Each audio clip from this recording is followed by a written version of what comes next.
सियावर रामचंद्र की जय. रामचंद्रांनी अयोध्यावासियांच्या समोर सीतेने आपल्या पवित्रतेची शपथ घ्यावी आणि मग आपण तिला स्वीकारायला तयार आहे असं सांगितलं. रामचंद्र स्वीकारायला तयार आहेत आणि सीतेला आपल्या पवित्रतेची शपथ घ्यावी लागणार आहे. सीता 2 पावलं पुढे येऊन राजदरबारात उभी आहे. ती शपथ घेण्यासाठी, महाभयंकर अशी शपथ घेण्यासाठी. एक प्रश्न मला सगळेच विचारतात, म्हणजे खरं तर हे शूट करता करता इथेच निशिगंधाने मला विचारत होतं की हा किती विरोधाभास आहे ना.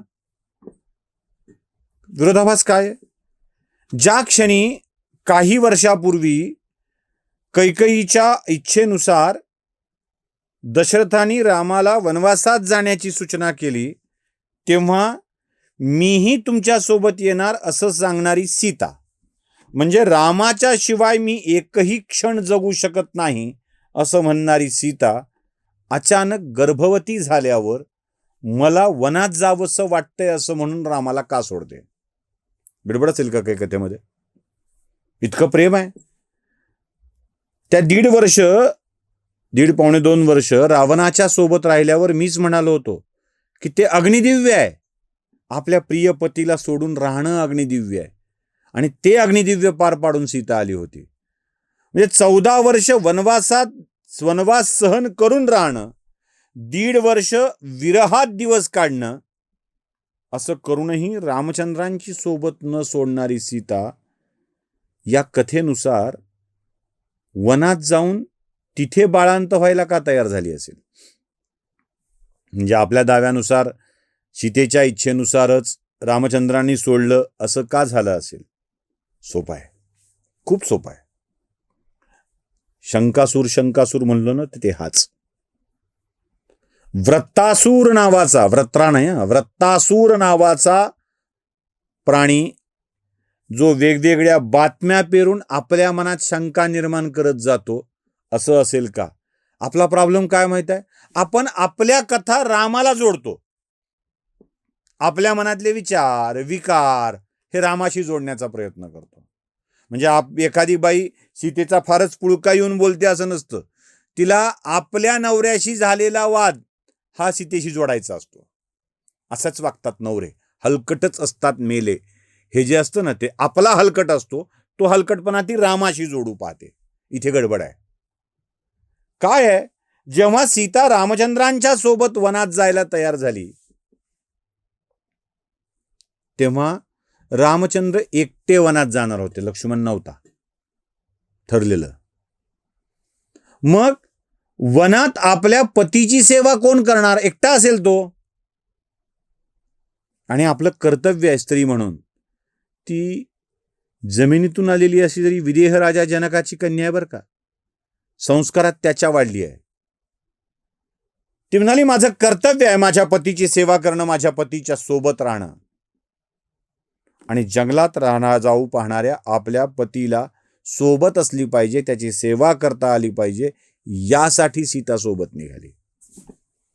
रावणाच्या सोबत 1.5 पावणे 2 वर्ष राहणं तिची अपरिहार्यता होती. आणि जेव्हा राम राजा झालाय अयोध्येचा, तेव्हा दीर्घकाळ रामाच्या सोबत राहिल्यानंतर तिला याची जाणीव झाली आहे की आता आपल्या पतीची काळजी घ्यायला खूप जण आहेत. जरा आपण आपल्या लेकराचं या जगात येणं अधिक सुंदर करूया. म्हणून सीता वाल्मिकीच्या आश्रमात गेली. हे लक्षात ठेवायचं. आणि मी ज्या कथेचा भाग तुम्हाला सांगितलाय, परत आल्यावर ती तिच्या मार्गाने निघून गेली. जिथून आली तिथून निघून गेली. अवतार कार्याच्या गोळा करण्याचा हा सगळा प्रकार आहे. हे रामायण लवकर इथे संपत नाहीये. रामायण पुढे अजून पुढे आहे. त्या पुतळ्याचा सुद्धा उल्लेख राहिलाय. तो कसा आहे तो सुद्धा पुढे आहे, इथे नाही आहे. त्यामुळे अनेक जण मला प्रश्न विचारतील की ते सोन्याचा पुतळा केला होता, त्याचं काय झालं? सांगतो, पुढे आहे तो उल्लेख सगळा.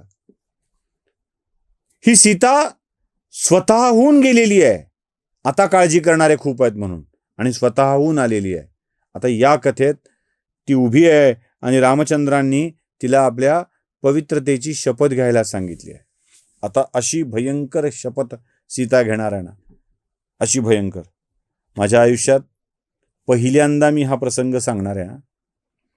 म्हणजे रामायणातल्या मालिकेत हा बघितला नाही, मी बघू शकलो नाही, उठून निघून गेलोय. म्हणजे मी जुन्या काळात जाऊन हे बदलता येऊ शकतं का याचा विचार करत होतो. पुढे पुढे लहानपणी होतं ते, पुढे पुढे ते नंतर मग एक सिग्मा वगैरे असल्या काही सिरियल आल्या आणि त्या टाईम मशीन नावाचा प्रकार आला मागच्या काळात जाण्याचा.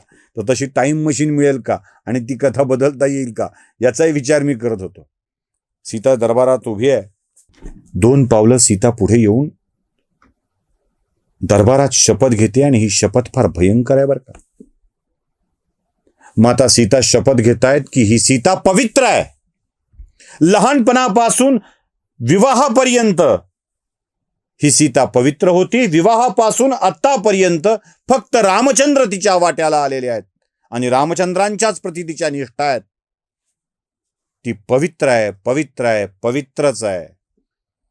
आणि हे माझं वाक्य मला खरं करून दाखवलं पाहिजे, त्यासाठी एक प्रमाण मी देते. इथेच घोषणा करते, मी जर पवित्र असेल तर ज्या मातेनी, धरणी मातेनी मला जन्म दिला, ती धरणी माता मला स्वतः वर येऊन तिच्या कुशीत घेईल. आणि मी खोटी असेल तर धरणी माता मला नाकारेल. माझ्या पवित्रतेविषयी घेतलेली शपथ खरी करण्यासाठी मी माझ्या आईलाच विनंती करते, आई थकले आता मी, घे मला तुझ्या कुशीत. दरबार सन्न आहे, शांत आहे, काय होईल कल्पना नाही. आणि तेवढ्यात प्रचंड आवाज होतो, कडकडाट होतो, विजेचा लोळ पडेल तसा आवाज होतो आणि दरबारातली जमीन दुभंगते. सगळं आसनं हलतात आणि दुभंगलेल्या धरणीतून प्रत्यक्ष पृथ्वी माता वर येते आणि सीतेला बोलवते, बाळा ये जवळ माझ्या. तीही हात जोडून मातेजवळ उभी आहे. म्हणते, आई थकले आता मी, या लोकांच्या प्रश्नाची उत्तरं देता देता थकले आहे. आता मला आराम हवाय. आता चल, तूच मला घेऊन चल. धरणी माता आपल्या लेकीला आपल्या कुशीत घेते आणि जेव्हा ती कुशीत घेऊन आत जाऊ लागते तेव्हा रामचंद्र अचानक चिडतात आणि ते धरणी मातेला थांब थांब म्हणतात. पण धरणी माता ऐकत नाही, ती आत जाते. दरबार पुन्हा जशास तसा, सगळेच त्या दरबारात असतात. नसते फक्त एकटी सीता. आणि रामचंद्रांचा क्रोध प्रचंड अनावर झालेला असतो. ते धरणीलाच धडा शिकवायला पुढे निघतात. काय घडतं ते बघूया पुढच्या भागात. सियावर रामचंद्र की जय.